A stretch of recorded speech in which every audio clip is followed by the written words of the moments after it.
بسم اللہ الرحمن الرحیم۔ آج کا عنوان ہے قرآن مجید پڑھنے کی فضیلت۔ قرآن مجید ایک ایسی کتاب ہے جس کی حفاظت کا ذمہ خود رب العالمین خداوند کریم نے لیا ہے۔ انسانی تاریخ کی یہ واحد کتاب ہے جو ہمیں ازل سے ابد تک کی معلومات دیتی ہے۔ یہ سب انسانوں کے لیے ہدایت کا ذریعہ ہے۔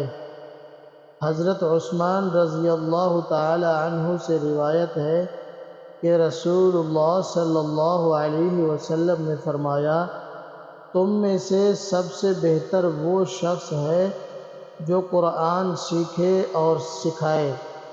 حضرت ابو سعید رضی اللہ تعالی عنہ سے روایت ہے کہ رسول اللہ صلی اللہ علیہ وسلم نے فرمایا، خداوند کریم کا یہ فرمان ہے کہ جس شخص کو قرآن مجید کی مشغولی کی وجہ سے ذکر کرنے اور دعا مانگنے کی فرصت نہیں ملتی، میں اس کو سب دعائیں مانگنے والوں سے زیادہ عطا کرتا ہوں۔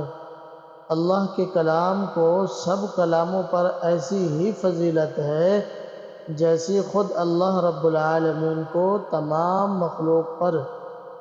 حضرت عائشہ رضی اللہ تعالی عنہا سے روایت ہے کہ رسول اللہ صلی اللہ علیہ وسلم نے فرمایا، قرآن کریم کا ماہر ان ملائکہ کے ساتھ ہے جو میر منشی ہیں اور نیکوکار ہیں، اور جو شخص قرآن مجید کو اٹکتا ہوا پڑھتا ہے اور اس میں دقت اٹھاتا ہے، اس کو دوہرا ثواب ملتا ہے۔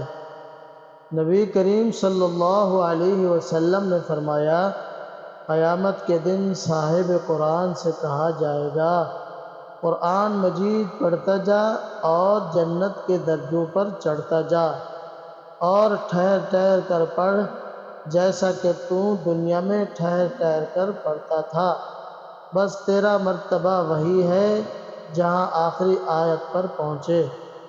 نبی کریم صلی اللہ علیہ وسلم نے فرمایا، جو شخص کتاب اللہ کا ایک حرف پڑھے اس کے لیے اس حرف کا عوض ایک نیکی ہے، اور ایک نیکی کا اجر 10 نیکی کے برابر ملتا ہے۔ میں یہ نہیں کہتا کہ سارا الف لام میم ایک حرف ہے، بلکہ الف ایک حرف ہے، لام ایک حرف ہے، میم ایک حرف ہے، 30 نیکیاں۔ اللہ ہمیں بھی قرآن پاک پڑھنے اور سمجھنے کی توفیق عطا فرمائے، آمین ثم آمین۔